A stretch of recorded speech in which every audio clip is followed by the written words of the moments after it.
It is 4:02. I will be calling the meeting to order, the study session. We will start with a pledge of allegiance. Everyone please stand. Ready? Pledge allegiance to the flag of the United States of America and to the republic for which it stands, one nation, under God, indivisible, with liberty and justice for all. Okay. Do I have a motion to approve the agenda? I move to approve. Second. All in favor? Aye. Any opposed? Oh, actually, this is a roll call vote. Sorry. Twin Fayak, Yes. Gabriella Kim, Yes. Michelle Nelson, absent.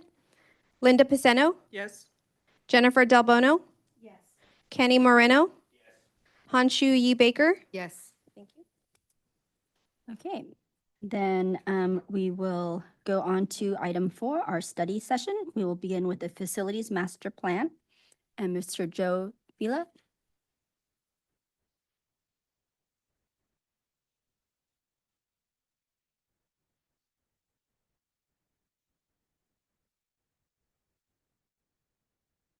There we go. All right. Good afternoon, board members, members of the community, staff, superintendent. Appreciate you having us back today. Today, we've been asked to review the facility master plan that we started about 5 or 6 months ago with you and be able to talk about it. So we're going to go through a little update about where we're at. Ev, Mantha, and I have been working really deep into the weeds of all of the sites and what have you. Along with our other team members, we decided to let them have the afternoon off, and they're working diligently on some of this stuff as we speak. But regardless, please feel free to interrupt us, ask us any questions you may have as we walk through basically where we're at with this facility master plan update. Back in 2016, I believe the district did their last facility master plan, and we were asked to update that with a new plan moving forward. The new plan, there's a lot of new rules that are out there based on Proposition 2 that was voted for by the state of California. Several $billion the state is apportioning to education funding for new facilities, upgrades, modernization, school safety, and such. So we have been asked to update the facility master plan to meet the criteria so that the school district can go after additional funding in addition to your local bond measures, so we can supplement that with state funding as well. So we'll be working with Alvaro and Paul and his team to make sure that we are meeting those criteria, and that's what we're doing today as we compile this master plan and move that forward. Things such as detailed inventory, site inventories.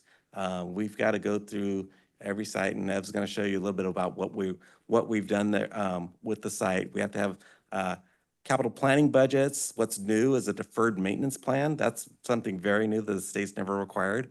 So it falls on Mr. Nato to get us all the information that we need for that deferred maintenance plan that we need to include with the facility master plan for the state funding.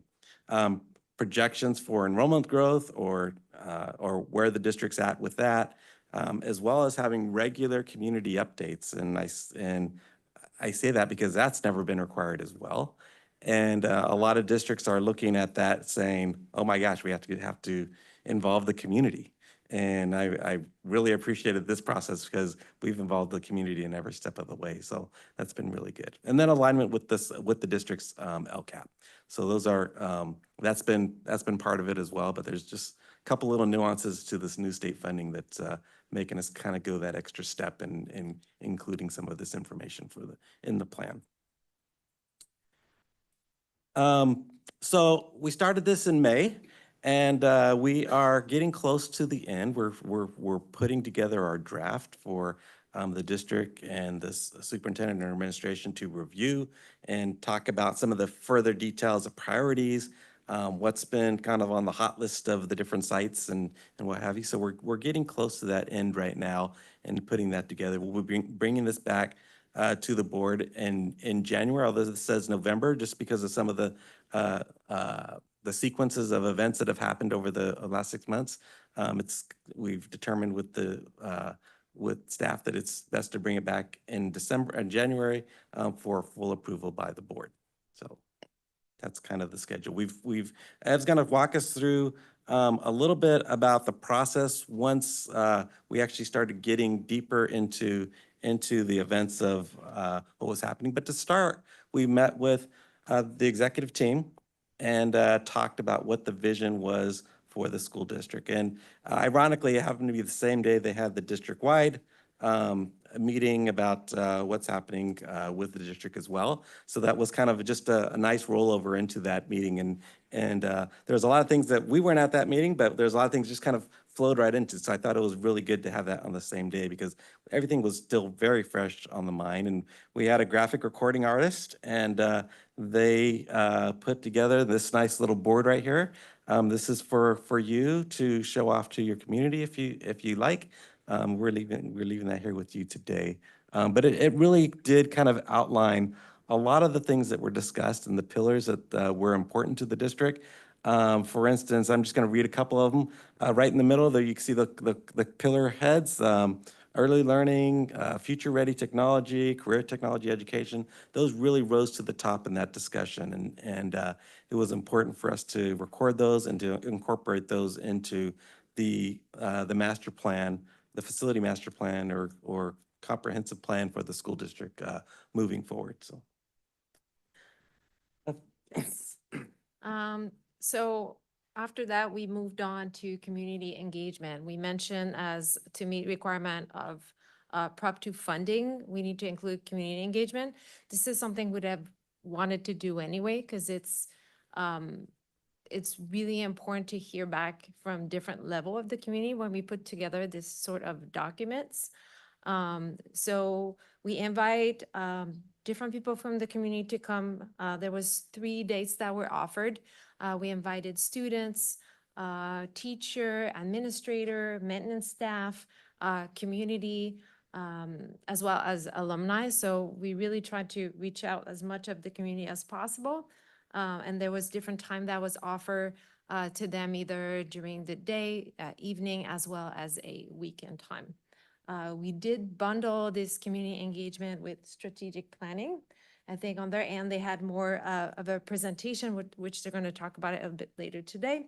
But for us, what was important is to gather feedback. It was our opportunity to reach everybody and hear about how they felt about their schools.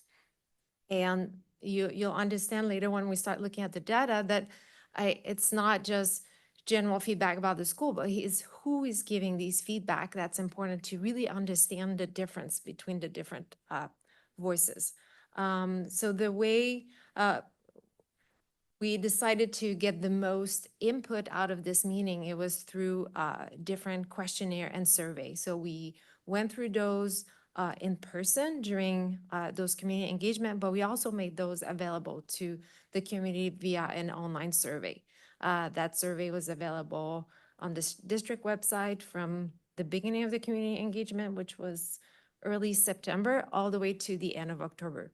So we had a nice long period of time in which we gather feedback.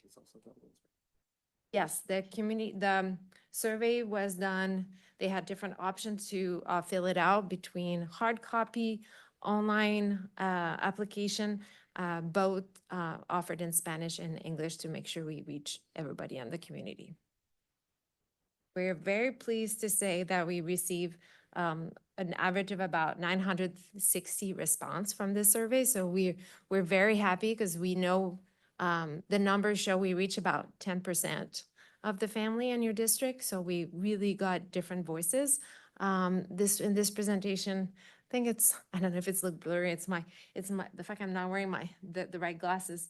But if you look at the different colors on the chart, the green represent parents and guardian, the purple staff manager, and yellow the students, and light blue are the alumni, and orange are the teachers, and the light purple are district management governance, And other community members are the red line at the end. And then the second chart represent the different campus in which we got response. So there was respondent on all campuses. And then so they had six different chapter for the type of question, and each of them had about 5 to 6 question.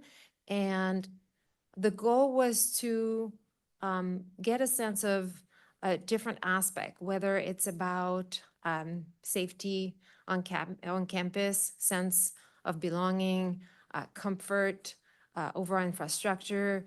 We talked about a biophilic design, sustainability. So we really use 6 different category, and we dived into different type of question. Some were yes and no, other was more about satisfaction. And there was also opportunity for people to leave like full comments, and we'll look at that a bit later.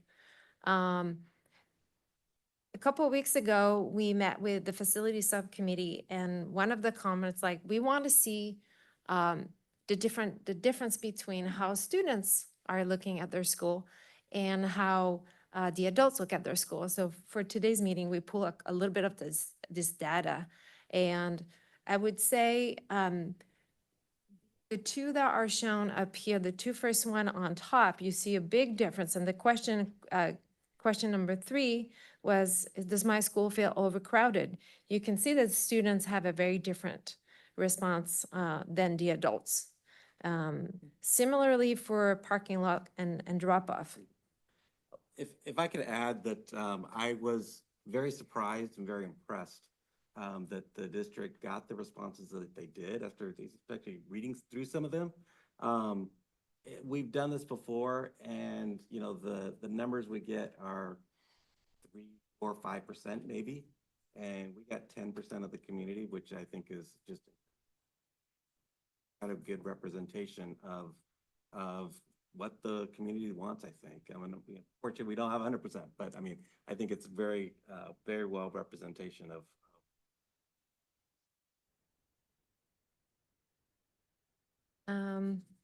And then for other question, you can see that the response is very similar. So there's a bit of everything. So there's really interesting data that can be pulled from this survey. We've started to look at it, and we're going to keep looking at it.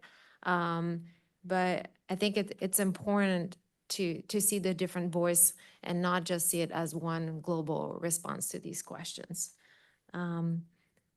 As mentioned, we got tons and tons of like full response to some of these questions, both from students as well as from adult respondents. So it's amazing. We're very impressed to see how much the community really care and wanted to provide their feedback of how they feel about their schools. I'd say other than at the elementary school, because most of the elementary school students did not take the survey, but both middle school and high school campuses, the students' response is very, very good.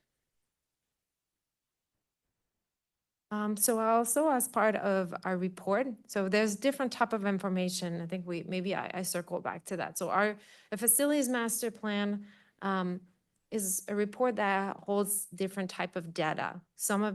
A big portion of this data is the feedback from the community to see so we can target the right project. But there's data that also came from the engineers. So a couple months ago, mostly over the summer, we had a group of engineers who walked the site and completed a report talking about what are those existing conditions in regard of that quantitative data. So how's the roof on the site? How are the HVAC operating? Are they functioning? Are they deficiencies? Are they leaks in the restroom? So we have this data that will be accumulated with more of what's the qualitative data, meaning how is the quality of natural light in the classroom? How do I feel about the safety? Is the front of my school, do I have a good visual contact with the people coming in and out? So those are all different type of data that would be accumulated in each of the individual site report. Also, as a part of this report, there's going to be a site plan. So we're showing, on one hand, we have the existing site plan, which shows the existing condition as is. And then there's a proposed site plan that identifies different ways to address some of deficiency on site.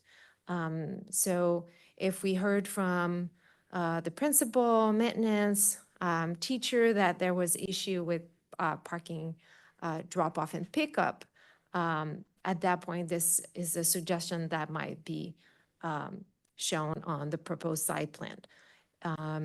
Same thing if their site has older portables that are falling apart, that needs to be replaced. At that point, there's going to be a solution that be proposed in form of a graphic representation, as you see on the proposed plan. And if I could add, on the site plans, remember I mentioned back in 2016, a facility master plan was completed. We're also taking that information from that master plan and addressing that in this. If something was not completed and it still needs to be, if it's still relevant, we want to make sure we include that here as well, because we don't want that information to go lost in the sense that, hey, there's a lot of work that was done to do that. And there's a lot of good reasonings for that, but maybe it's still relevant, maybe it's not, but let's see if it is and talk about that and include that here as well, and just make sure that it's still covered if it's relevant. So we talk about a narrative. So each site, individual site will have the narrative going over the existing condition, going to talk about what's the 5 years and 10-year projection, and that's presented along with the site plan. There are some costs estimated that are provided in the engineering report, and there are going to be additional costs estimated that are going to be provided to give rough order of magnitude for these proposed projects. So if we're saying we're going to replace 10 portables for a 2-story building, there are going to be costs associated with that. One of the goals of a facilities master plan, it's to provide a tool for the district. So there's tons of data, but it's ways to slice this data for you guys to be able to make a decision. So when there's fund that's available, either to plan a bond campaign, or once the bond campaign is completed and you have a set amount to spend, then you can go back and look at what are those priority per site and what are the dollar associated with those priorities, so you can make better decisions.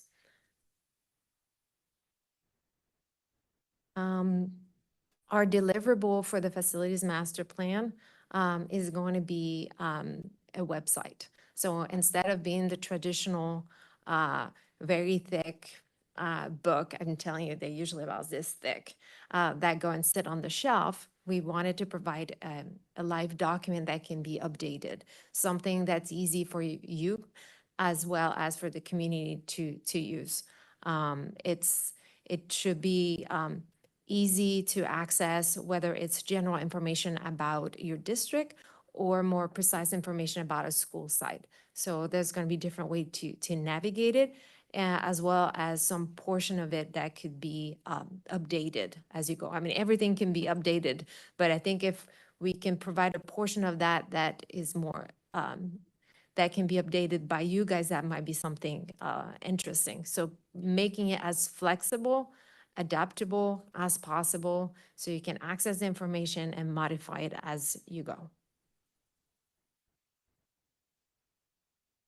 So that is essentially where we're at right now with the facility master plan.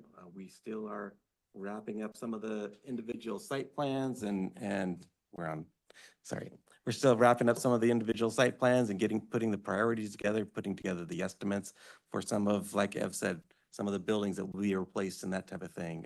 Particular, the modular buildings that are out there that are old and in need of, normal housing, if you will. And putting that together, hopefully to bring it back to the board at the very, very beginning of the year. So if you have any questions, we're more than happy to answer them and talk about them. Board, are there any questions? Yes, Trustee Nelson. I'm looking at El Roble. I'm sorry? I'm looking at the El Roble proposed site plan. So you take out the old portables and you create a two-story building. Correct. So that Um, was one of the discussions that we had, and potential ideas that was. Potential. That was thrown out there. Okay. Yeah. I don't see a cost estimate for that because the cost estimate here, that wouldn't cover the demolition of the portables and the Correct. creation of a two-story building. Correct, that's correct. So we need to, we're in the process of putting all that together in a more concise format for an estimate for all the projects. And then we need to prioritize those as well. So a cost estimate for an actual building will be forthcoming for that site and all the projects that are associated with that site. Okay, when do you think that would be? We are aiming to have that in, is it the middle of December?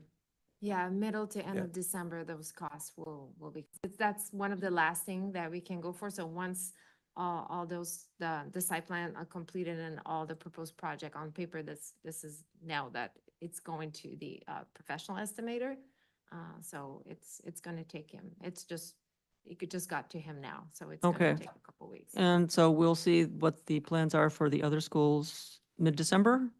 So we're hoping to bring those to the administration sometime around December, in the beginning of December, to talk through them and make sure that all the issues are addressed, and we go through some of the priorities and that type of thing, what's the most important, and then bring those to the board after that, yes. Yeah, so they're going to bring it to superintendent and cabinet in December, and then it'll be brought to us with all that information in January to discuss and vote on.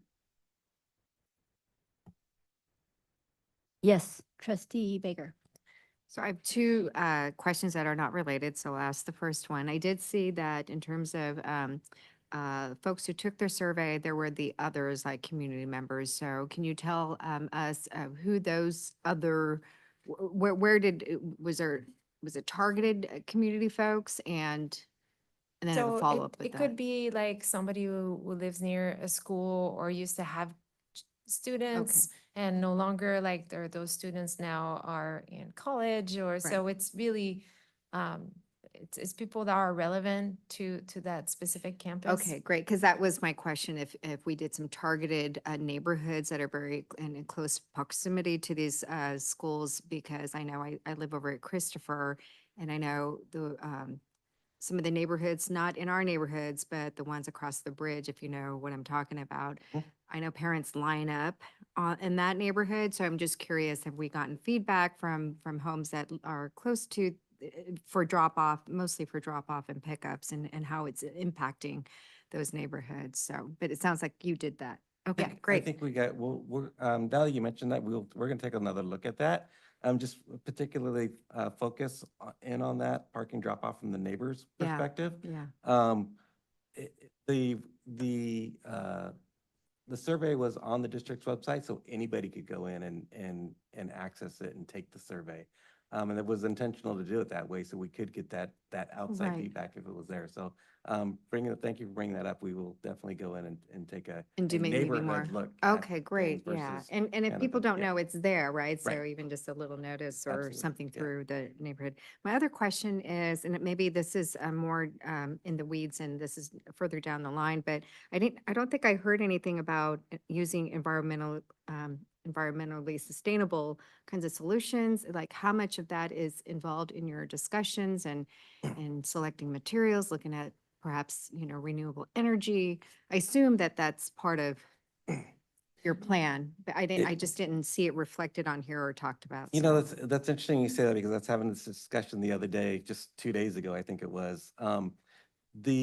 When we're building things, a lot of the whole sustainability ideas and that type of thing are now codified, so we have to do Yeah, that. And yeah. we stopped discussing it as much, but bringing it to people's attention.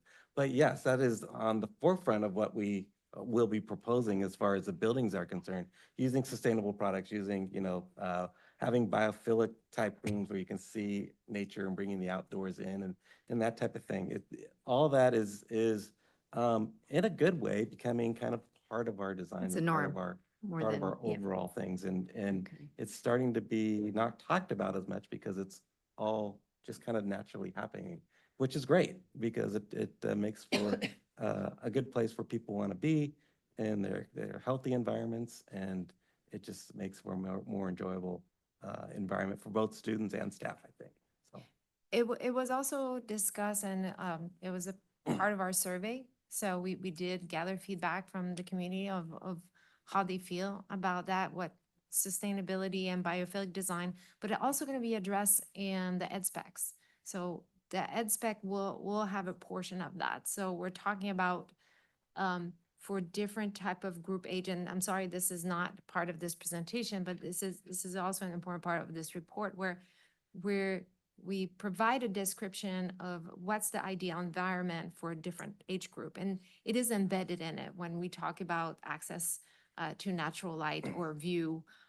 So it's addressed in different aspect. Or EV charging stations at our high schools. Right. Yeah, Absolutely. but this is also now part of code. So Yeah. now it's, like Joe said, it's great because it's California, just really support all these measures. And it's going to be there, but this is something regardless that are important to us and want to bring to your district. Thank you. Any other questions or comments? Trustee Delabono. Thank you for your presentation. I'm curious, in your survey efforts, do you have information as to how many of the surveys were completed in Spanish? Yeah. You do? I would say we had about between 40 and 50. I don't know what's the latest number, but the last time I checked before the survey closed, we were at 40 and we got about a couple more days after that. So it is, there's a lot less respondent. It's unfortunate. But we did try different things to reach out, and all our material was both offered during presentation in English as well as Spanish. And we also had a translator present. We brought one we had the district one, we brought ours. So we did our best. We wish we could have more respondent, I agree. But at least there was some presence. So I'm curious, you had mentioned that there are some follow-up efforts for surveys with the community. Was that what I was hearing? in response- I was going to say that I was going to look into the survey for some of the answers to Trustee Nelson's questions about the neighborhood and such. I think that's important. The survey is now shut down, so we can kind of implement that. Well, I guess my follow-up wonder would be, thank you for your efforts. I know it's really difficult, and I know 10% is, like you said, it's more than what you normally see. I would still hope to see more in our community because it's our community. And we do know where those community members are.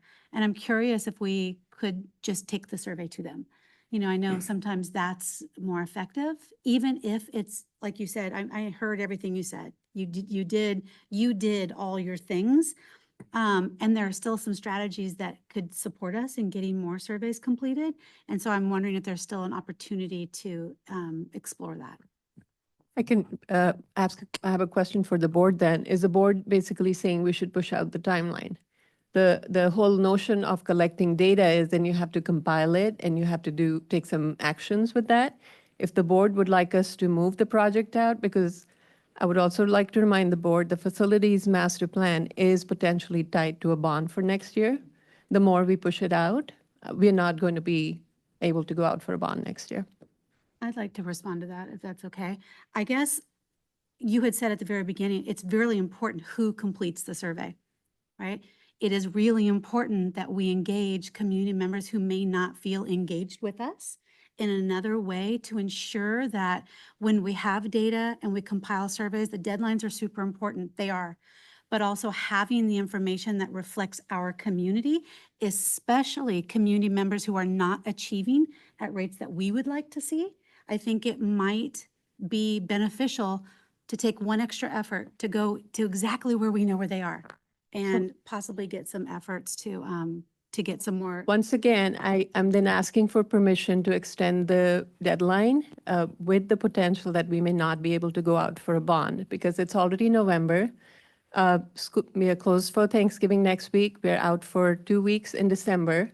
Staff needs to be here to work with our consultants. So if the board would like to push out the timeline, can I get the, I'd like some direction from the board tonight.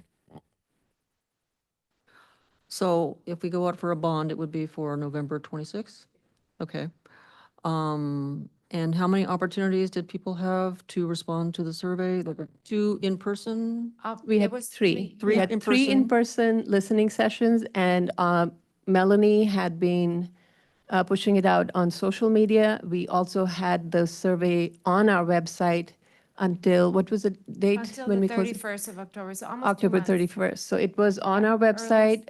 It was in my newsletter every month that, including the link. I think Melanie and I were putting that out in the newsletter with every newsletter that went out. And every meeting we had, everybody who showed up to the meeting, we encouraged them to reach out to their friends, to their neighbors, to their parents. So I agree with you. You can always try to get for more, but I think we did a really good effort at doing a good coverage. My newsletter also goes out to the community. So the newsletter that I send out to our parents on Parent Square, Melanie also pushes it out to the broader community.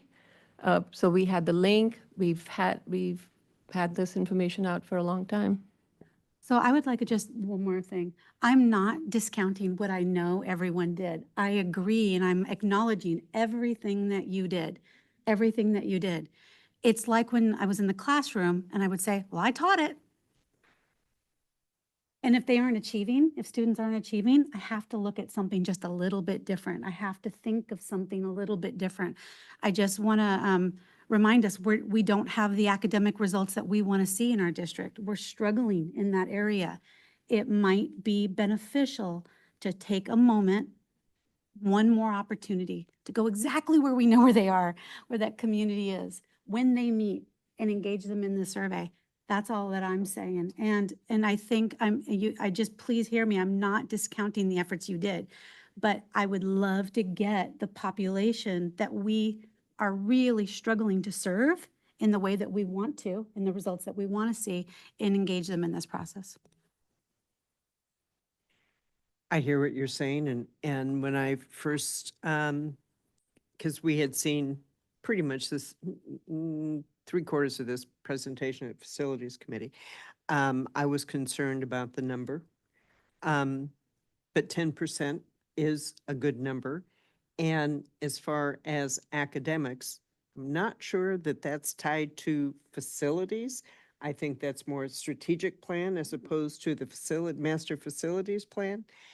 And at this point, I'm not willing to jeopardize a bond for 200 more, maybe. I have some concerns about the bond to begin with, and I don't want to do anything to jeopardize that. I think it's too big an issue to jeopardize it. That's where I am. So I guess I have a question because I'm in agreement with both sides of the argument. Of course, we need to go out for the bond. I think that's clear. What is the timeline if we were to push this out? Just, I know that we've got holidays coming up, but the survey is already done. It really is a matter of just targeting some of the areas that we want more feedback, right? And it's just a matter of communication and then telling them we need this by January 5th, right? So is that really going to hold us back from being able to push out this bond measure next November? If we were to just push it out? So I'm just trying to understand, is there a recommendation of sending out the information in a different ways than what we have done? Because we have used our newsletters, we have used our website, we've used social media, we have talked about it at SPAC, we've talked about it at our parent club meetings, I think what I'm hearing meetings. is that there are 2 targeted areas. One is looking at some of the neighboring homes near the schools. I think that's what I heard, that maybe doing a deeper dive there. And then if there are communities that have not yet you know, had the chance or the ability, we just target those areas and the survey is already done. The questionnaire, I'm sorry, the questionnaire is already done. So it's not like we're redeveloping a new set of questions. We're just going to these areas that we want more feedback and saying, here, I mean, we can do it as simple as, well, I'm not going to say it's as simple as tomorrow, but within perhaps, you know, the next couple of weeks, give people during the holidays the time, we're not doing anything anyway. And then find a time, maybe sometime in January, so we can still be on schedule. And we're not talking about redoing all of this again and pushing it out 2 or 3 months. I do want to put it in perspective, right? If, let's say we go into these targeted areas, and let's say we get 2% response, that's 20 people. What is, like, how much is 20 people's perspectives going to change almost 1,000? It may not, but I think the point is that we need to try. And if we At don't the get it, it's okay. At the expense of not being on time for the bond? I'm with No, trustee that's not what Paceno. I'm saying. That's why I want to know But what that's is, what's a practical timeline that we can still keep within, you know, our timeframe. Let me ask this question. There's a timeline for setting the bond dates and, which my guess is early part of next year. February? February, okay. So yeah, that's a very short period of time for us to get responses and compile them into the final product and get the final outcome to the district and the board for approval, so you can move forward on that process. So if it's that early, we are really tight on time now. Thanks for the presentation. I enjoyed it both times. Yeah, this is kind of a weird place. I agree with Trustee Paceno, and I do agree with Trustee Del Bono. However, we got to keep moving forward. I don't want to go backwards. I agree. I wish we had more participation, but what else other than, you know, sending out mailers or I've seen the request for the survey to be done over and over and over again. Maybe in hindsight, we could have incorporated a little bit more of the schools to help, you know, seeing 155 Gilroy High School students complete the survey, you know, fine, but maybe we could have figured out a way to incorporate that into a day, or they could have done it on campus or something. But I feel like we're too far down the road. You know, we talk about this a lot about other things. When we ask the staff to do something, it means they can't do something else. I'm sure your staff isn't endless. And if we go back and ask them to reopen and move, then they're not doing something else. I think we need to, yeah, I think more would have been better, obviously. But I think at this point, we cannot risk the bond. And that is, I know we have arguments on that, but we have to look forward for the next few years on what happens if we run out of money. Is the extra 100 respondents to the thing going to be worth being millions of dollars short or negative because we missed it? I don't think so, but I'm only one vote. Can I chime in?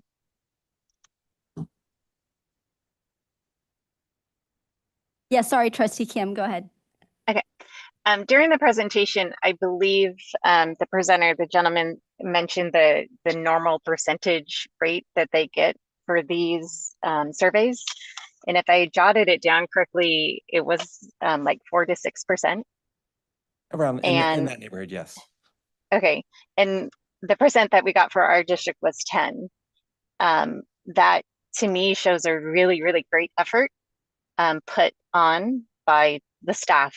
And as a parent, I agree with what Kenny just said. I was bombarded with information about how to fill out this survey, which was much appreciated. And I understand why it was emailed and communicated as much as it was. But I think we do have to move forward with the information that we have on hand. Thank you, trustee Kim. Can I make one last comment? Yes. So just my final comment here is I'm ready to move on because it doesn't seem like we have enough interest ensuring that this is going to take place. I think it does highlight for me the bigger issue that we have. It really does correlate to academics and achievement. And I really do hope that the this facilities master plan does impact academics, because if it doesn't, I don't know why I'm sitting here listening to this presentation. I do believe it'll impact academics. It's my hope that it will. And then moving forward, we need to be in a space where we know exactly who to call, who to text, get a second response to know where our community members are, meet them in those communities, get the information we need to move forward. It really is that easy when you are in community and in spaces where our Spanish-speaking population is. Okay, thank you. Right. Yes, trustee. Can I ask a question outside of that issue about the presentation? I was just curious, how do you, like, for example, in your question for parking lot, drop off, pickup, whatever, there's obviously a difference in opinion based on, there's an adult's perspective and a student perspective. How do you apply the weight to an answer, to a question like that? That's, one says it's a problem, one says not a big problem, when it comes to building out, you know, the designs and things like that? That's a really good question because we try to kind of glean through the information and take what's important and apply it to the design. And I use that word very carefully because things are very important to one group, and they're also and they may not be important to another group, or if something else is extremely important and vice versa. So there is working with staff and working, you know, on the sites and talking with the principal and staff and parents in the community, finding out what's really kind of the go-to. Sometimes there's hard decisions that we have to make as a group, whether it's, you know, administration with us or the board or whoever it might be. You can't have both ways sometimes. So sometimes there's some really hard decisions to make to what's best for the school site, what's best for, you know, who's using the end users and that type of thing. So sometimes we just have to go back and talk about what is the best solution moving forward and how to propose a solution that's going to work ultimately for the big picture, for the end result, the betterment of the school, the betterment of the district, and move forward in that direction. So And I think just to add to that, like the question you pick, actually, I would say it's kind of an easy way to look at this. You're asking students how their drop off and pickup is working. Most of the students, it's not necessarily their biggest concern. It's much more a parents and community concern. So in that case, also pair with the comment we received from staff and the principal. So this is like the lens we're wearing looking at these, it's not just one lens, it's different lens and accumulated together. That's what you get. But some of the questions are definitely much more geared towards one stakeholder than the other. If the question is in regard of, I think we had a question that was something like, do I feel represented in my school? I think for me, that was much more a question from the students. Like, I'm gonna look maybe a little bit more about what there's a perception from the adults of how the students are doing, but what is the student perception of this? So it's just waiting these answers. Yes, trustee Pisano. Just a few comments. One, thank you very much for including student voice and really valuing student voice. And also including the 2016 facilities master plan and not just dismissing it. I think that's really important. And I love the idea, I hate the idea of a binder. I love the idea of a website. So that is interactive and can be accessible by anyone. So thank you for those three things. thank you. I do have a couple of questions. So when you put the like, let's say the price tag to all of your recommendations, how do you account for inflation, right? Because we know that what you're presenting is not going to be, we're going to do it immediately, right? It might be like 2, 3, 4, 5 years down the road. Correct. And then also, that visual CTE pathways has Mhm. come up quite a bit, right? Yes. As well as with our strategic plan, so they're combined.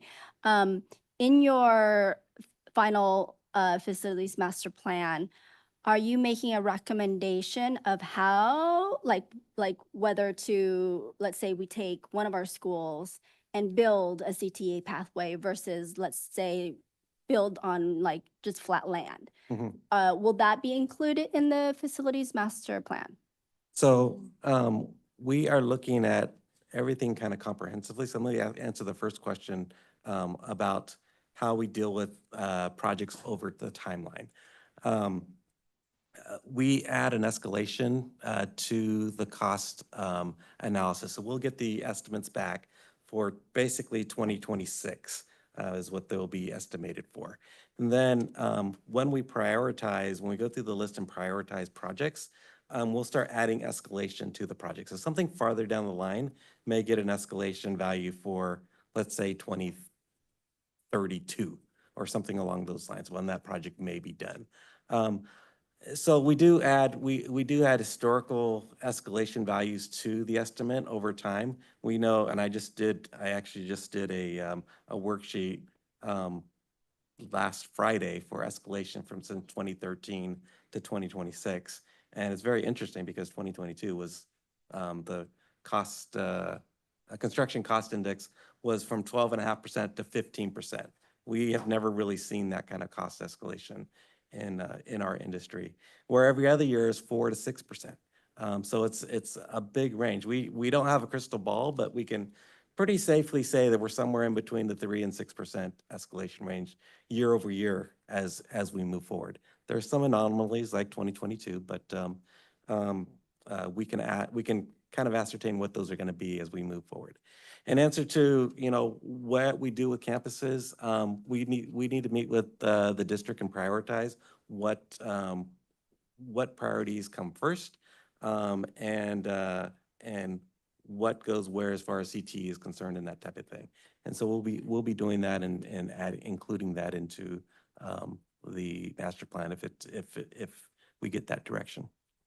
Thank you. And I think that might be the second part of the presentation tonight, right? So we've also spent a lot of time focusing on the strategic plan and listening to what our community where they would like the district to go. So I think a lot of where we go with the master plan would also be based on the feedback we get from our strategic plan. So in terms of schools that need to be fixed right away because they're just aging really fast, that's one. But then in terms of expanding our facilities to accommodate the CTE vision, for example, that would come through the strategic plan. And we'll hear about that later tonight. Thank you, Trustee Nelson. So tied to that, I noticed one of the agenda items for tomorrow is some CTA programs at Gilroy High School. One of my questions will be, what about Christopher? But that looks as if it's going to require some modernization, remodeling, upgrading of facilities. So It is, and you'll hear a little bit more about that. What's on the agenda and the agenda is already posted, so I can at least share what's coming up tomorrow. It is, we plan on applying for a grant, and it's a CTE grant. But for us to get the grant, we have to identify, it's a $20 million grant, basically. And so once you identify the programs, then based on where we have existing footprint already, like we have some structure in place already, that's how we would, that way we don't have to start ground up. For example, both Christopher and Gilroy right now have some classrooms, which are now defunct. We haven't used them in many years. But how do we build upon those? That's what that grant is, and you'll hear a little bit about that tomorrow night. So instead of starting from scratch, we are looking at what is already existing, where we can take those $20 million. And I'm hoping we'll get it. That's all if we get it. But that's what we're looking at, is what is already in place, or there is some structure in place where we don't have to spend $20 million just building the facility and then not or one program. So that you'll hear a little bit more about that tomorrow from Paul and from Sonia. Are there any other questions or comments? So thank you so much. This is a great information item. I'm super excited to see the final product. Not excited to see that dollar bill, but I'm looking forward to seeing what the vision of GUSD can be. Thank you. Very good. Thank you very much.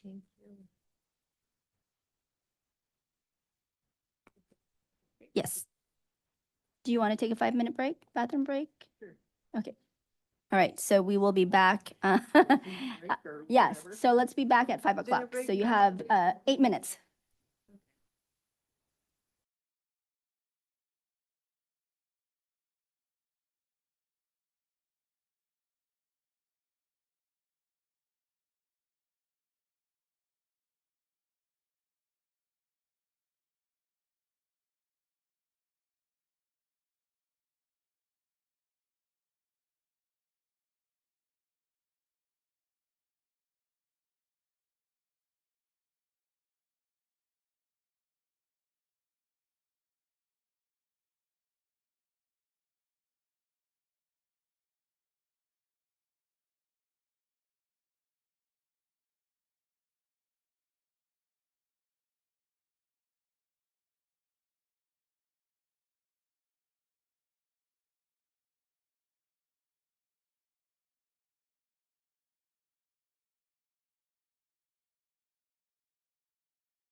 So we are on to item 4B, our strategic vision planning. And this is an information item, and Sandy and Blanca from Leadership Associates will present. Thank you, board members, superintendent, staff, community members. Glad to have you here today.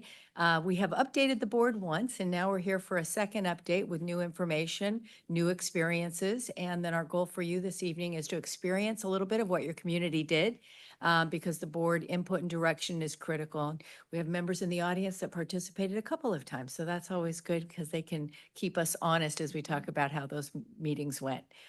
So Sandy Lyon, Blanca Cavazos, I'm going to turn it over to Blanca. She's going to go through the agenda and kind of tell you where we're headed this evening. So the last time we had met, when we met with you, we had met with community members. I hope you can hear me well enough. We had met with about 60 community members at Old City Hall, and we met with them for a day and a half. And that group included students, parents, community leaders, staff members. It was a very robust group representing your community. And we did that on May 1st and 2nd. And then we came back a few more times, twice in the evening on September 22nd and 23rd. And then on a Saturday, on October 4th, we also came back and met with them. And with each group, we shared information that we had learned from previous groups, and you'll see some of that. And so tonight, we want to review with you what the input is that we've collected from those different sessions. And then, as Sandy said, take you through the process that we engaged in with your community. One of the things that Sandy and I said from the first time that we met with your community partners and said it up to the last time is you very much have a community that wants to collaborate and engage with you. We were just so impressed and pleased with them and their level of engagement and conversation during this time. And so we're going to share that with you. All right. Whoopsie. Thank you. Oh, Yep. that went backwards. I know. Let's just. Oh. We'll figure this out. Practice, no? Oh, we're doing competing. I think we are. I know. Let's see. There we go. Okay. All right. So our goal tonight, not our goal tonight, but our goal is to develop a new strategic plan through a process that provides a vehicle for meaningful partner engagement. And Blanca has just outlined where we started with all of that and focuses on student success. So I heard that mentioned tonight. That's a huge priority for the board. We are former superintendents and educators, and we absolutely understand that that's everything, and that's what all these endeavors should be focused on. And then ultimately, the board will receive that draft after we've gotten some more input from you tonight for your approval. One of the things that we know is that the board's primary responsibility is setting direction for the district. And you are doing this not just willy-nilly based on what you think, but really through a very robust process that will allow folks to ring in and give us that input. We went over this the last time we met with you, but just again, for those who may not have been a part of that, why a strategic vision? It gives you a long-term focus, it's forward-looking, it's inspiring, it's guiding, and it's inclusive. One of the things that we hear is, well, isn't that the LCAP? Isn't it long-term? Isn't it supposed to be guiding our work? And it's true. But what it isn't necessarily, because now we're writing these several 100-page documents, is inspiring. And what you want to do with your, I'm sorry, I mean, I've approved and written many LCAPs over the years, and we want them to be inspiring. But what you really will get with this strategic vision plan is really a way to inspire and rally your community around the things that are most important to the board and to your community, and they become the guiding lights by which you measure actions. Some of those things will bubble directly up out of the LCAP, and you'll see some of that overlap even tonight as you look at some of the input you've received from your community. But it also will really highlight and every now and then spotlight something that may not have that shining light on it in the LCAP itself. We use this quote a lot because it really, and it's a great metaphor, that idea that if you could get everyone in any organization pulling in the same direction, you could dominate any industry in any market against any competition at any time. That's the challenge. People are putting their oars in the water at different times, at different rates, and it doesn't necessarily keep us moving at the pace that we want to. Your LCAP's still going to be there. It's going to be this overarching document that covers just about everything you do in the district. But this will be the few things that you as the board say, if we can do nothing else in the 5 years, where do we want our energies? Where do we want our oars in the water so that our district is really addressing those student groups that need our attention, is addressing those needs that the community and we have identified? And it also will be much more, as Sandy mentioned, the LCAP has gone to, over 100 pages, where this will be concise, understandable, and it will be a message that you can get out to your community over and over, and your community, including your staff, your students, your parents. The first thing that we started with when we worked with your community partners was your core values. What is it that the district stands for, and what is it that you represent? And so we began with that, and then I'm going to just show you some of the results, just samples. So each table they discussed among themselves what those were, what they thought those should be, and then they listed them and then posted them and voted on them. So those dots, we call it the activity spend a dot, those dots indicate other members in that room that agreed with, for example, you see transformative and all of the dots there, visionary, all of the dots there, et cetera. And they did that for each poster that as they went around the room. And then in subsequent meetings, what we did, and you can see that, for example, the first one, it's not easy to read from this distance, but it's collaborative. And we had 42 dots with collaborative. And so each one we were aggregating from the meetings before so that they could see in previous meetings, these are the numbers, and the numbers are highest are listed first. And then the subsequent groups were able to go through and also spend a dot and decide what was important to them. You also see at the bottom, there are Post-it notes. So this is there anything that is not there that you think should be there? They could post that there. Any ideas? Any comments regarding what was on that poster, they could add those. And we also collected that data. We did the same thing with vision and mission. And as you can see, mission is the reason we exist. And vision, the direction that drives us. And so we did the same thing. And you can see, you see Glenview here. Each table took a name of one of the schools, and that was their team, if you will. And there was really a team environment. And so some of them decided that they would write what they thought might be a mission statement or a vision statement.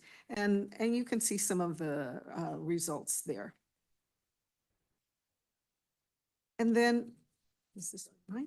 Go ahead. We did the same thing with the graduate profile, and we asked them to identify what are the cognitive, personal, and interpersonal competencies that every student that goes through the Gilroy Unified System should graduate with, so that when they're out in the community, that employers can say, I know that's a Gilroy graduate because Gilroy graduates come to us with these skills, with this, and this. We can identify them by the skills they come with. And so what should those be? And what that does is it does give then your educators the priorities. It allows them to see what their priority goals should be for both teaching and learning, and that they can be easily communicated.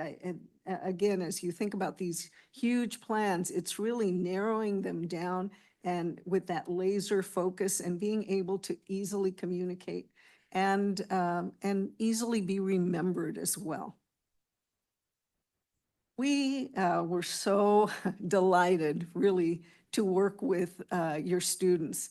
And we asked them if, how many of them would be willing to come back the next day. Remember, it was a day and a half. And so on Friday, we asked them how many of them would be willing to come back and answer some questions and share with everyone there.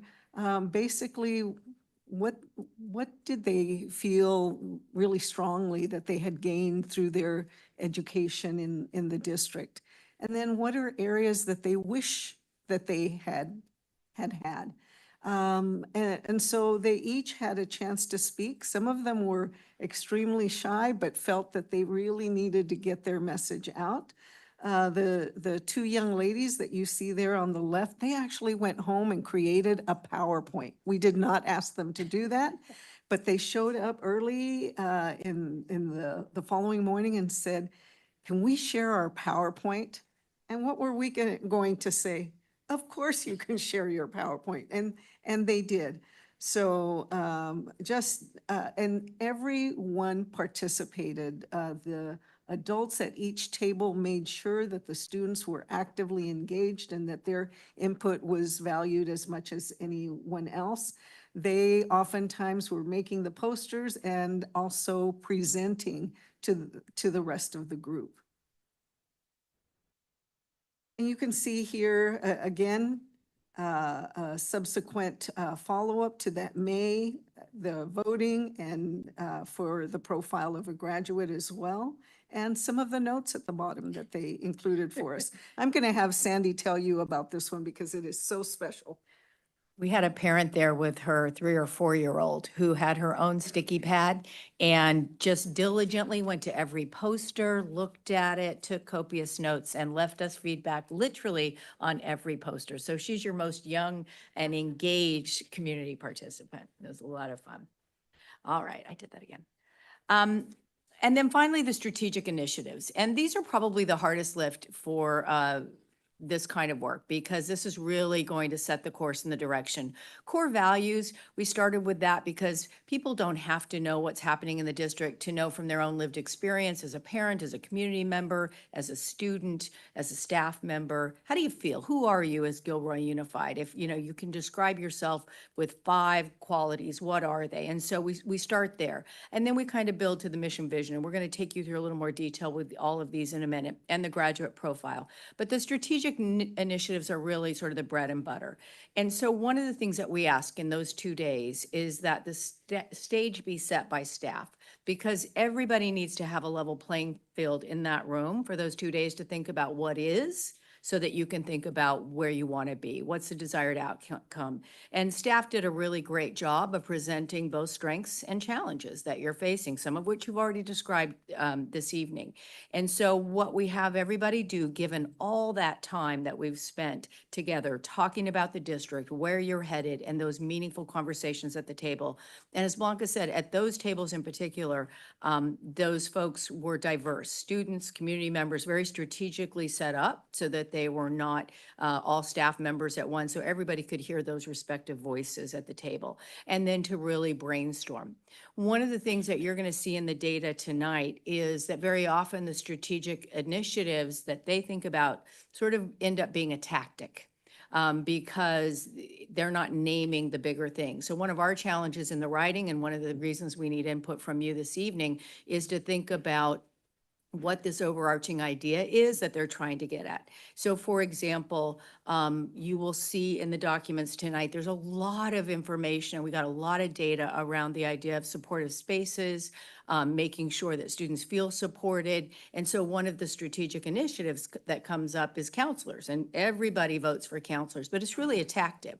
What is that? What are they trying to say? And so that's what we're going to ask from the board tonight as you look at the data is what do you hear that? You are the liaisons to the community. You represent as an elected official. What do you think some of those bigger direction setting pieces are and ought to be? We are already starting to put together from the data, but it's really important for us that we hear that from you.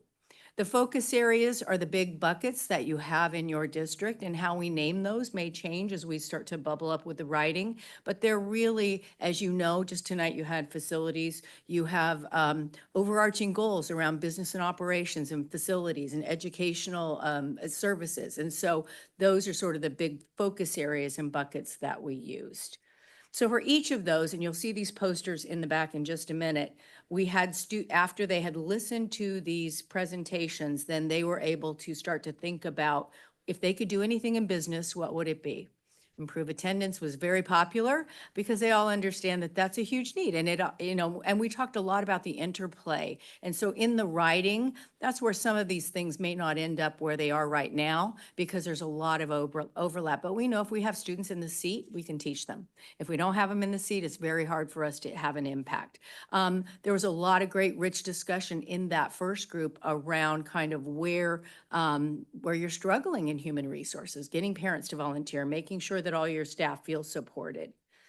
So by the same token, you can see here, we took all that data, we coalesced it, and then again, they spent the dot. Dots do not have any relationship to color. It does not matter, because that's always a question we get. We just tend to often buy the ones that are rainbow packets. But the reality is, and I heard this question earlier, and it's a really good question, how do you value, you asked Joe, how do you value the data if it's a student who said this versus a parent? We don't, because what you're really looking for is the aggregate of the community. If you start to tip into one area or another, now that may be something that's great for students, but it won't work. Operationally that may be a challenge, but you're still going to try to meet that need, however it's identified. And that's really the time that we spent with this.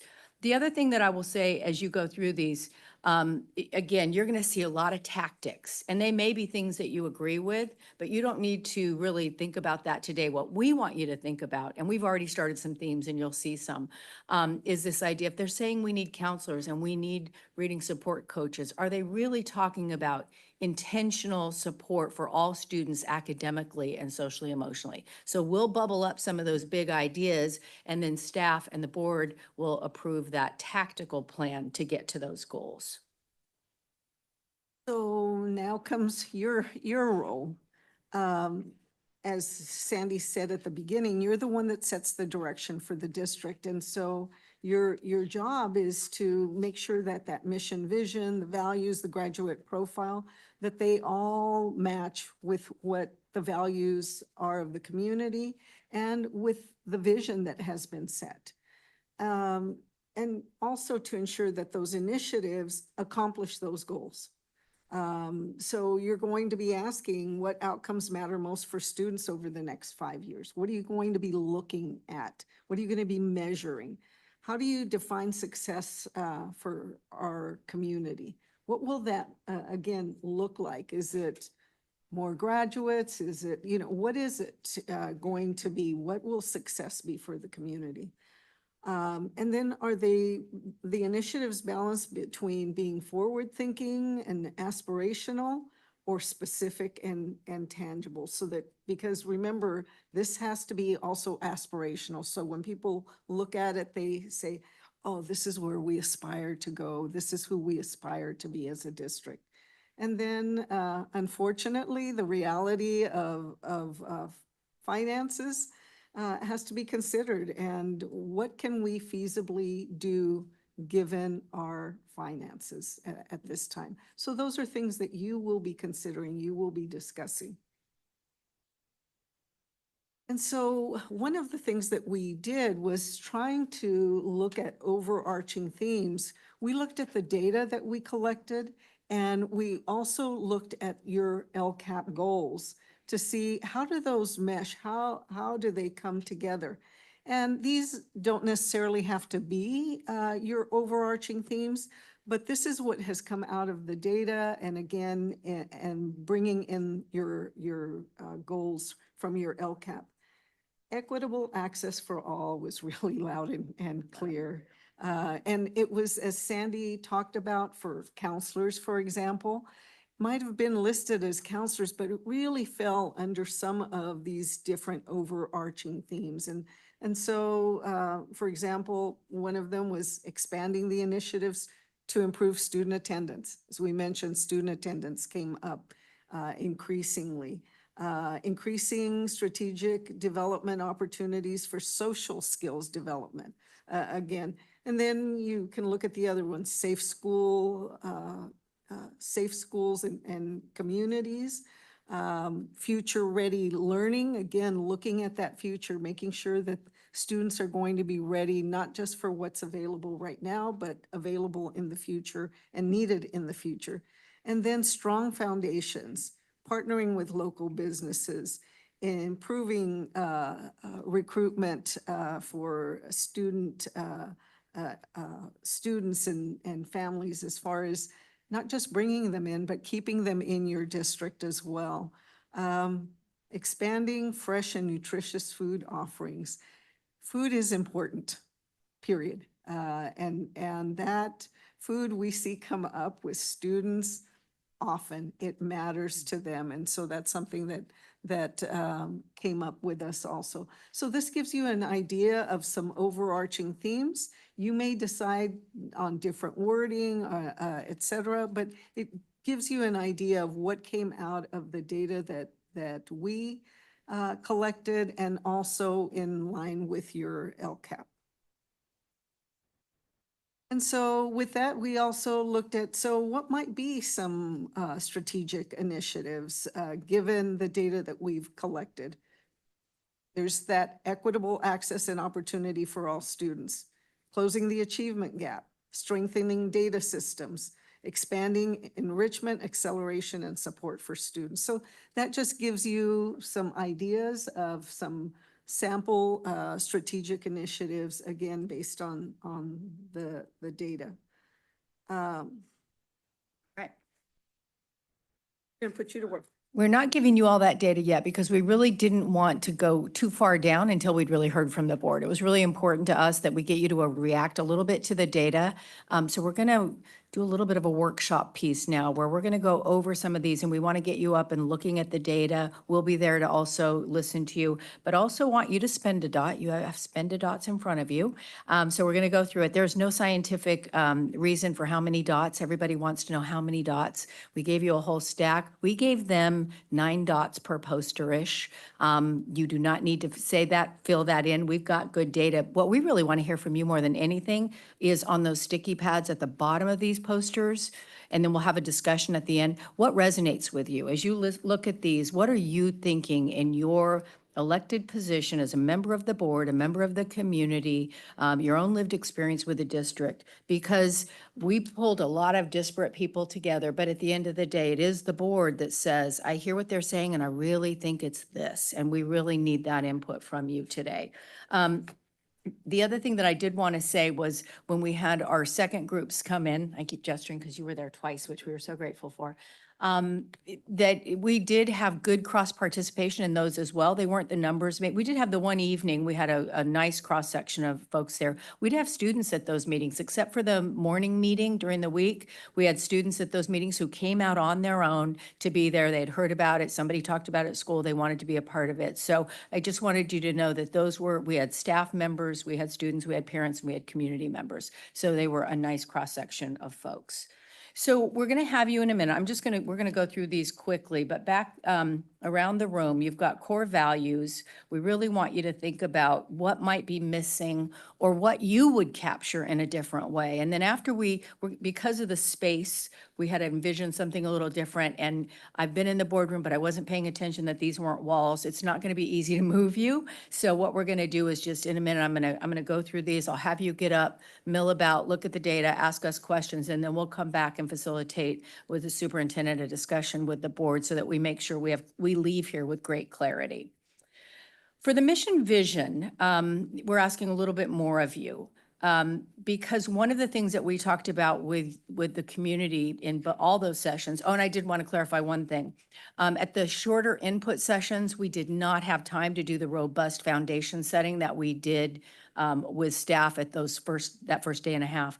And so instead, we did have Dr. Monchi and Alvaro, said his first name is, sorry, they did their sort of high level overview so that again, people were at least starting from an understanding of the district. They asked questions and then we sent them on their way. But one thing that came up, and so we want to introduce this to the board for your consideration tonight, is the idea of we were sort of lightly calling it a vision, because a lot of people aren't loving the mission vision. We use them interchangeably. Sometimes you'll see a mission and it's really a vision, it's really a mission. And we are in this very shortened word, right, world. So is it the board's interest to have a traditional mission and vision because we'll write in a different way? Or is it to have some sort of a tagline or a shorter, may not be that short, these are some well-known taglines, but we are seeing districts that are even 3 words or, when you think of your community, what's going to resonate, get people rallied around the direction, what works there? We came up with some others actually using your data. Every student safe, supported, and set for success, equity, empowerment, and excellence for all. I mean, we can go in a million directions with these, as you know, but these are actually from the data that we received from them. And then I will share, so learning with heart, leading with purpose, building equity, innovation, and opportunity. Those are some of the words, again, that you'll see them. They come up over on the data over and over. And then this notion of belonging was really coming through strongly. And then we'll throw out the third option, which is really a promise. A lot of districts are doing a promise, and it's a promise is a big thing. What are you willing or what would you want to promise based on what you can deliver as a school district? And so this, again, we came out of the language that we collected from your community.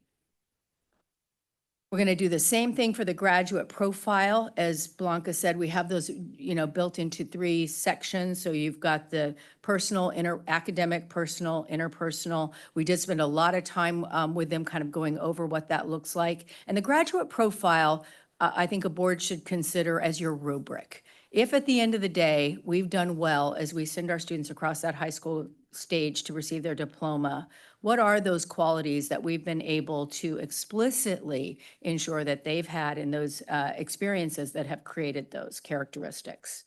And then as we talked about with the strategic initiatives, what concepts resonate with you? What do you see? What do you hear? You're going to each thread this together differently. And so it's really important to us that we really pick up anything, especially that is missing. And so I have gone too far. All right, so this is the stretch your legs portion of the evening. We're going to invite you to step around to the posters. Blanca and I will be over there, ask questions, see how we can help you. And then when you're done, if you'll have a seat, we'll get everybody seated and then let's have a discussion so we leave here with clear direction from the board. Does that sound okay? Any questions before we have you stand up and give us some input? Oh.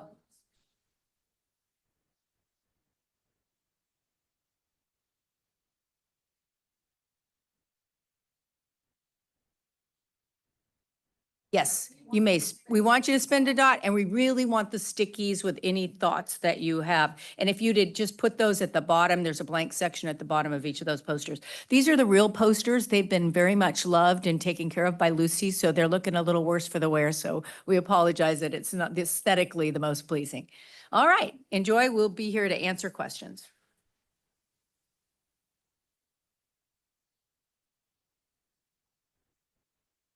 So since we do not have a board trustee here, Gabby, are you still on the line? Is Gabby Yeah. still? Oh, Yeah, okay. I'm here. I'm sorry, trustee Kim. Should we take pictures and send to you or text to you, and then you can tell us what dots you want to put on? That's fine. Thanks, Jen. Okay, thank you. I apologize. We didn't know that. I can call her and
So there's no perfect way to do this, and I was sharing with some of you in the back that, we added in the additional feedback sessions, and we did share who had rated what with them because there was public sharing in those initial 2 days.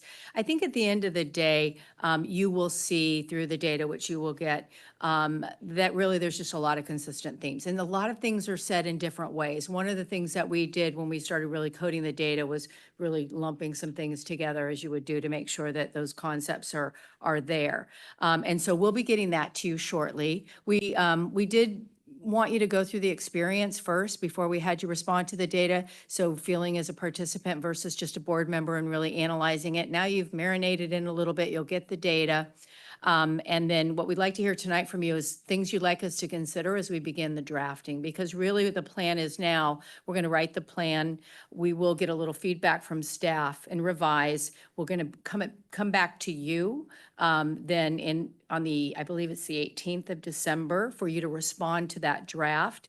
Then that will go out to the initial folks that participated, because what's really important, and we were really clear with them, the board is the one ultimately that has to put their stamp on this, and it has to reflect their vision for the district.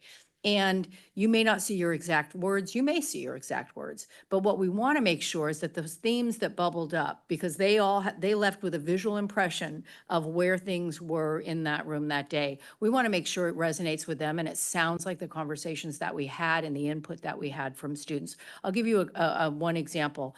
This idea of safe, supportive environments, like that came up over and over again. If we were to create a draft for you that did not have something in there around that initiative, I promise when we push it out to that group in this accordion process, they would say, we all talked about that. So now that you've marinated in it a little bit, you're going to get the data. Dr. Munshie's going to share our emails with you. We'd love to hear from you, any input as we're drafting. We'll be writing together. We have many days blocked out on our calendar where we can do that. And then we'll be bringing those drafts to you for those different documents, the core values, the profile of a graduate. What we really want to hear from you tonight is what direction do you want us to go in around the mission vision, and then those strategic initiatives. So I'll open it up. Are there any comments, suggestions?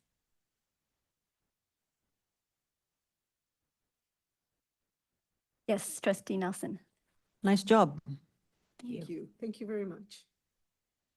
I just want to say again, though, your community and your staff and the people who are engaged in those days that's what makes it work. And they all came, rolled their sleeves up. Many of the people were in the room that day. And so it's really a tribute to we get to be the facilitators and the guides on the side, but it was really the community folks that were in the room and the students who took it so seriously and were very invested in those days. Yes, Trustee Moreno. Yeah, I want to say thank you as well. It's a lot of work, and happy we're doing it because it's really important. The one thing I thought of, as I read your looked at your studies and things, slides, when they were emailed to us in advance, and listening to your presentation today, it's all good work. It needs to be done. It's important to gather the data. My only concern really is the people who are engaged in that are probably the top of the learners.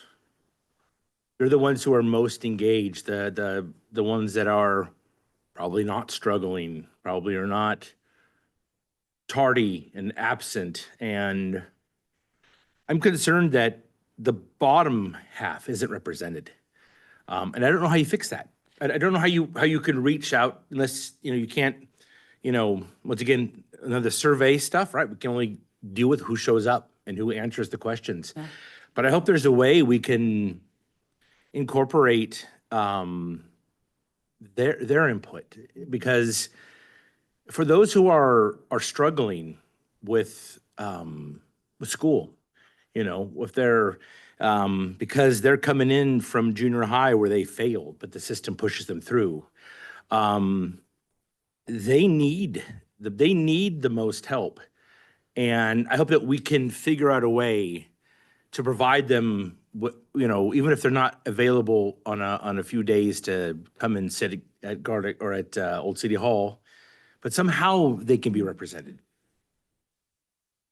Well, I do want to share with you that we did have Spanish speakers in the group that came out. And we did have an interpreter, and yo hablo español, es mi primer idioma, and so I was able to also speak to them. But the other piece, because I've thought exactly. Can I just about interrupt you what for a you're second? saying. Sorry, just because I want to be clear. No, but I want to be do- clear, if you don't mind. Oh, I want to be okay. clear. I wasn't saying that they're Spanish speaking. No, So I just want to be careful we don't go where I didn't intend it to go. No, and Okay. I just wanted you to know that there were people there that may not traditionally be as engaged because of language. But the other piece that I did want to share with you that I think is very important is that in that initial group of 60, there were parent advocates, there were different agencies there that represent and work directly with that community as well. And I hate to use that community because that community can be that community, that community, that community, that community. But, and they did represent them, and they were very vocal about the needs of groups that may not have been represented that day. And so I can just tell you personally, as a person who learned English as a second language, it was my second language, that is something that I look for. But I was also pleased to see that others that did not speak English as their primary language were also coming to the sessions and felt very comfortable engaging because I walked around with them and they didn't always need me. You know, they were very comfortable. And we did have students in the room. Staff did a good job of making sure that they weren't all ASB president, you know, the students that are high achievers. So there was a diverse student body in there. I don't know their, you know, exact backgrounds, but I can tell you in the student panel session, a number of them talked about their struggles academically, their struggles with attendance, their struggles with confidence and you see in there a couple things around this idea of self-agency and they talked about that. But to your point, we can certainly talk about that, but I would also say that's where the board comes in. And it's important that the board, you know, you are the advocates, obviously, for all students. And we, having worked with a variety of student populations in our careers, those are students we advocate for and want to make sure are visible in this plan as well, because sometimes we can't get those students in those spaces or they're reluctant to participate. So we want to make sure, we will absolutely make sure, but I appreciate that input because that's something that we will have on as a filter as we write the document. Any other comments? Yes, Trustee Pisano. I don't know if this is the appropriate time to discuss potential mission and Yes, vision. please. I detest missions and visions because they are paragraphs. I challenge anybody here to tell me what your mission or vision was either right now in Gilroy Unified or in your secondary school or even your college. What was your mission or vision? Nobody knows. I know the motto of my high school, enter to learn, go forth to serve. 5 words, easy to remember.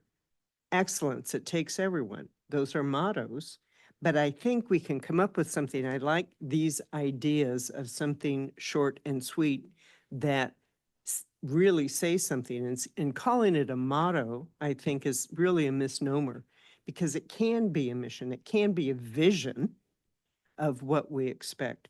I don't want another paragraph. I've spent over 50 years affiliated with Gilroy Unified, and I've, as I told Anisha, I don't want to do a strategic plan because we're going to end up with this big paragraph on missions and visions, and it'll be lost, you know.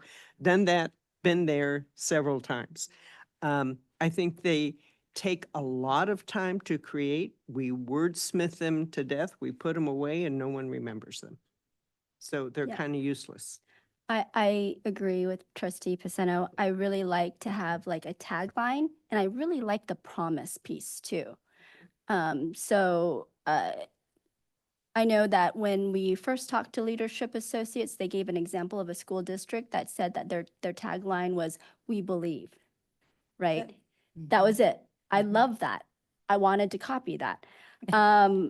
I know also I had the chance to go to Milpitas Unified School District, one of their campuses, and theirs is build a culture of we.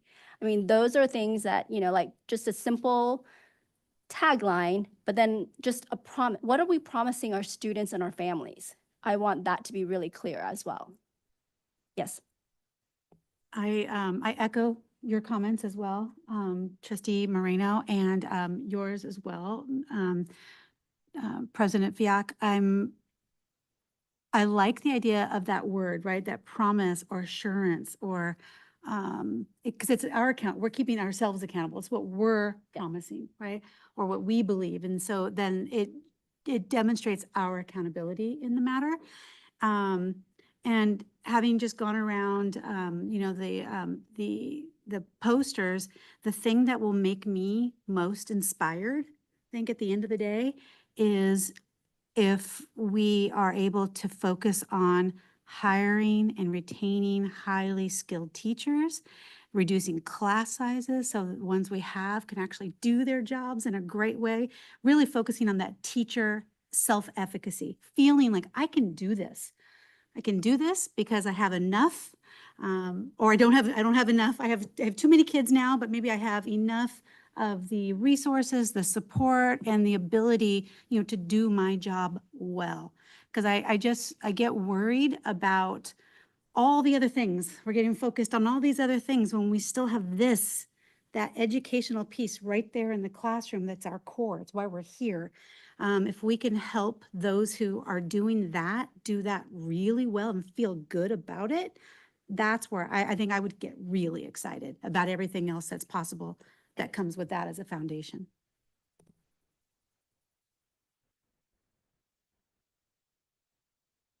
And thank you. I know people who went to the strategic planning process and they were really pleased with it. So thank you. Any other comments, direction? Yes, Trustee Nelson. I like taglines as well. Short and sweet. Like my comments. Boom. Modeled it. Any other to considers as we head off to write that you really want to make sure? I really hear about making sure we're really meeting the needs of all student groups, making sure that we are short and sweet in the places that we need to be. I hear that about teacher efficacy and making sure that there's a initiative around, and you saw that, that's not just coming out of whole cloth, that came up from the room and came from student voices as well, right? They want the best teachers and they want teachers that feel supported and that have what they need. So I think we're all passionate about the classroom. So that came up throughout those days. Anything else? I think for me, and I was a little surprised, attendance was fairly low. We can have the best teachers in the world. If we don't have students in those seats, they're still not learning. And we have an issue with attendance. So I think that has to be like a high priority goal, at least for the next couple of years, because again, we can't teach if they're not there. And then accountability, right? Right. Accountability on as a board, accountability for teachers, accountability for students. So everyone has to be accountable to what the expectations are. And once we get to the draft stage and the board's giving us feedback and we're refining and revising and finalizing, that's something that we will be happy to discuss with the board and talk about processes that we've seen that work. Because if this just sits on folks' shelves, it does nothing to serve as a rubric or a guide for either the board or the rest of the staff. And it's really, the accountability piece is kind of everything, because when you all say, this is the way we're going, and this is how we're going to know, and this is when we're going to check, that's when people actually start to enact those plans that you put into place. But I kind of like the accountabilities, either using that word or somehow in the promise or somewhere in the mission or our tagline, because I think for us, it's like everyone's trying to pass the buck, right? It's got to stop somewhere. Ownership and Yeah. accountability. And it's not just us as a board, it's not just teachers. Everyone in the community has to be accountable, and that includes the students. They have to show up. Right. Right? So Yeah, and parents have to support. So it's everyone in the community. And that's why I kind of like the, the we believe and because Yeah. it It's talks about that inclusive. accountability piece, right? Because Right. everyone, it infers that everyone's Okay. accountable. That's helpful. Yeah, exactly. Or building a culture of we, right? Yep. So it's that accountability piece where everyone has to be accountable for the results. So we'll send out the data. So, I'm sorry, go ahead. That was one of my goals when I ran for the board, accountability, because it was lacking in some areas. We're getting better, but, okay, I'm done. But it does take a community, and that's Yeah. what I'm hearing from you. You want, Yes. messaging that really says we need everybody Yes. invested Yes. in the success of our students. Yes. That's helpful. And Yep. you've got a core of people that are already invested. They've shown their investment by not just showing up, but fully participating. They didn't just sit there and get. They gave, they invested. And so this is a great time. And again, we're working on a tight timeline to capture that motivation, that investment, because if they get out there, they're the ones that are also going to know the message and carry out the message.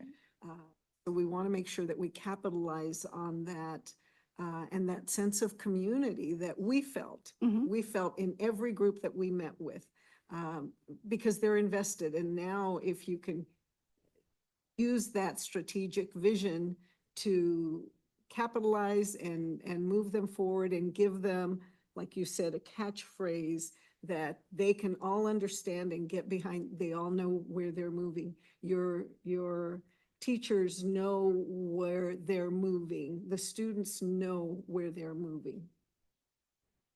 Trustee Pisano.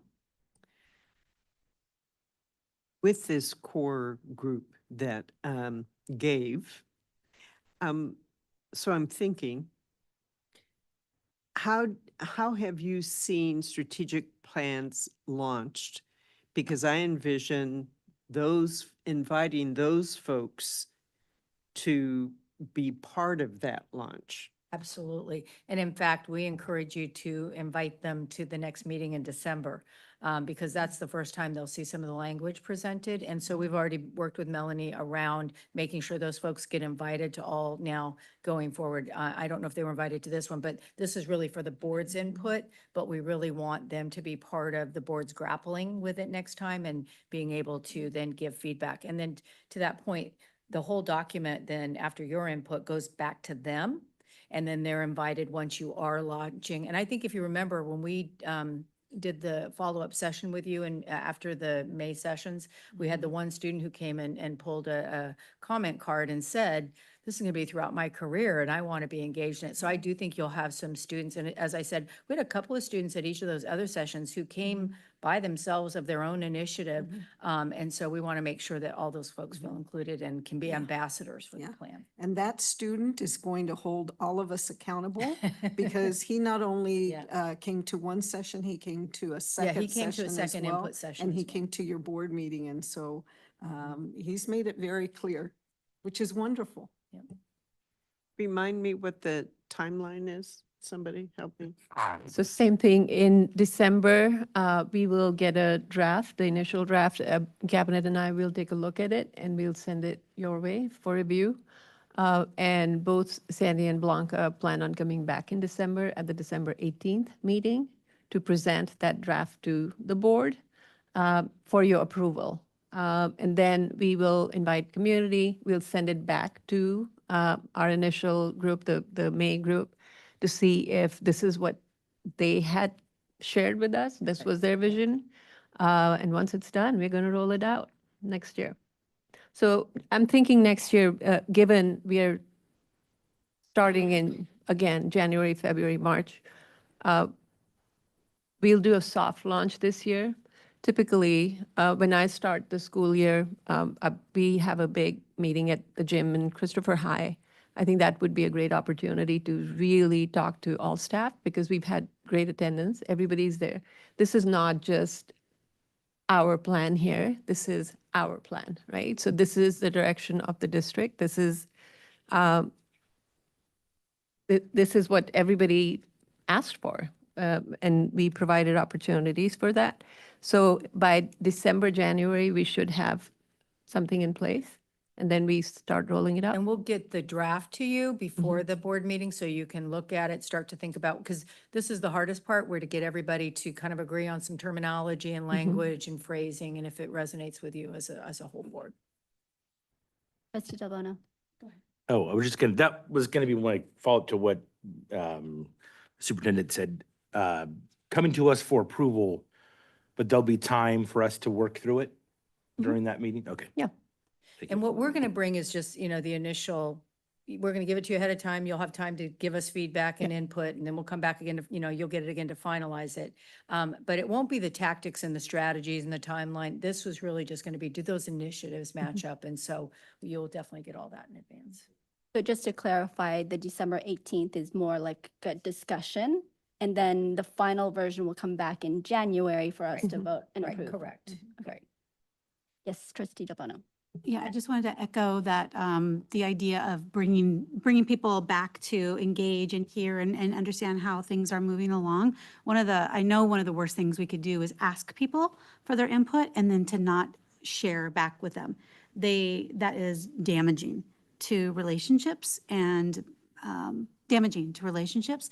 And then also a tagline, I keep thinking about when we talk about the community and everyone, accountability in all spaces, that there's an interconnectedness, right, to the work that we're doing. We could say that the responsibility is ours and the accountability is ours, but there is an interconnectedness where the families and the community and teachers and administrators to making this whole thing work for everyone. Public health has a really great tagline, which I've always appreciated. It says, we all play a role in a healthy community. And I think that's something that could really be fun to play with. And Yes. when we meet with you also, just circling back to that accountability, we'll talk about some ways that you can think about, so how do we measure this? And making sure that on your calendar every year, that you have times when you're going to hear about where you are on this strategic vision. How are we going to measure this, and how is it going to come back, and how will it remain on the forefront of everything that we do? Trustee Baker. Yeah, actually, that was part of my question. Is this strategic plan for the next 5 years?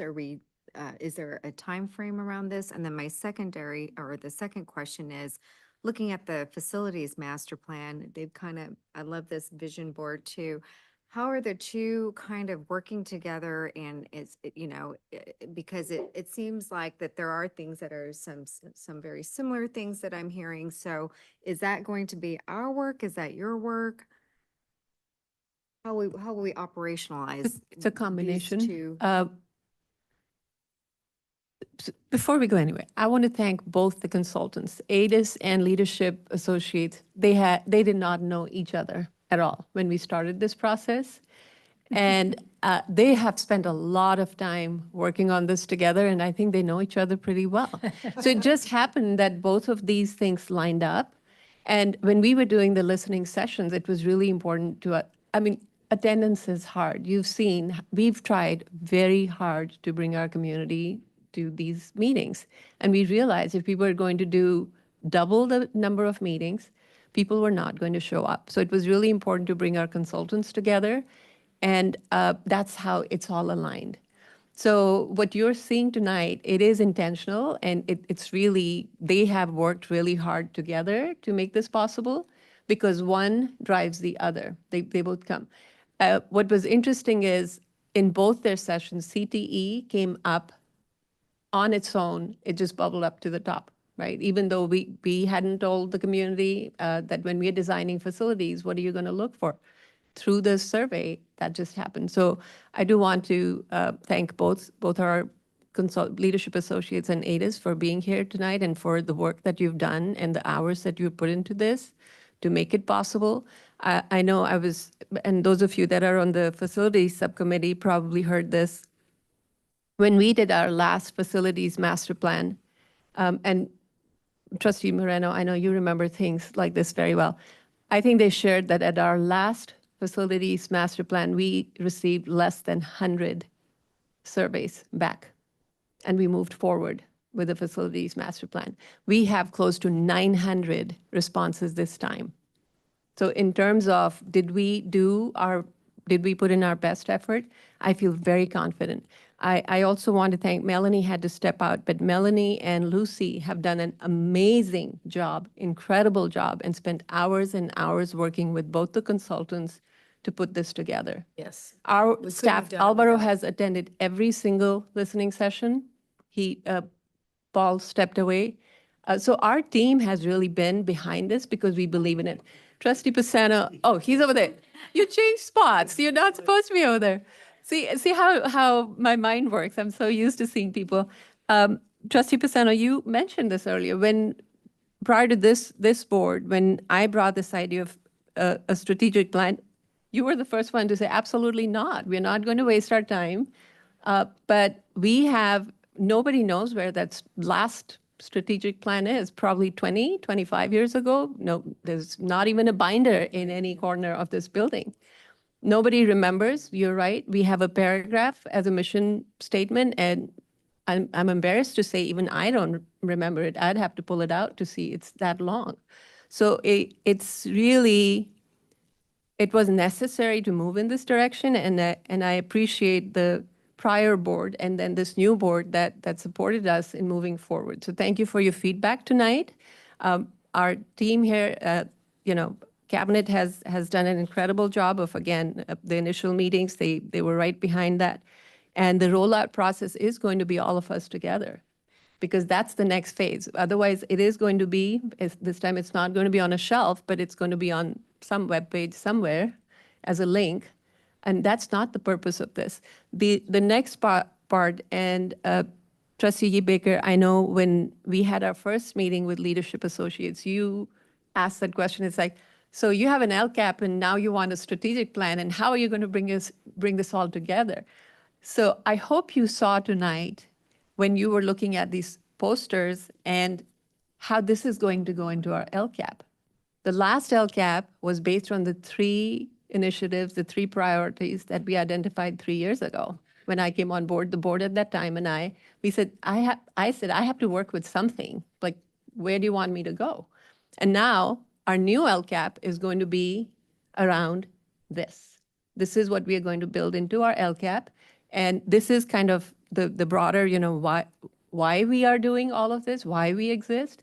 The how and the actions are going to be in the LCAP, along with the metrics of this is how we are going to measure it. This is how we know we are reaching those goals. So the LCAP is a three-year plan. So really 3 to 5 years, it's a fluid plan. Any plan that's set in stone and you cannot adjust it, I don't think it's a good plan, because we have to pivot with whatever is coming our way. So I'm really thankful for your input tonight, for our community, everybody that's here. They've been at our meetings. But this is really inspiring tonight for me as a superintendent to see that we are finally, I see where this is going, and I'm very excited about what's coming up next. So And if thanks to when I everybody. send you the data, I have a sheet that has some qualitative data on it that we captured. I did share it with ADIS because there are specific things that are called out around learning spaces, around technology, arts, supportive spaces, career tech spaces at middle and high. So I think you're going to start to see really, crystal clear the nexus between those two things. And these are things that were specifically said at different input sessions. So I'll have that for you, and I'll leave them highlighted. I was going to take the highlighting off, but I'll leave it on so you can see the things that, at least for me, bubbled up. Some of them are also more implied, but these are pretty explicit. Yes, Trustee Delbono. Thank you. So that brought something to my attention right now. I don't know when it was. It just came to me in you gathered information that you shared with the facilities people about creative learning spaces. And so I guess my wonder is, and you could give this to us later, maybe it could be in a Sunday update, just the input of special education students and families around the facilities and the strategic vision, because I know that facilities could really impact, right? The ability to learn, how one learns, how they feel in those spaces. And so I guess I'm just wondering that right now. Great question. Any other comments, questions? So thank you so much to both, both organizations. This is super exciting. I'm so happy that I'm part of this because I think this is going to set the direction for the district and really this is the foundation, right, where we can really grow and expand. So thank you. Thank you. It's an Thank honor you. working with your district. Yes, We've enjoyed yes, it. is. Okay. So I think that is it. So we are joining the meeting. And I will see you all tomorrow at a regular meeting.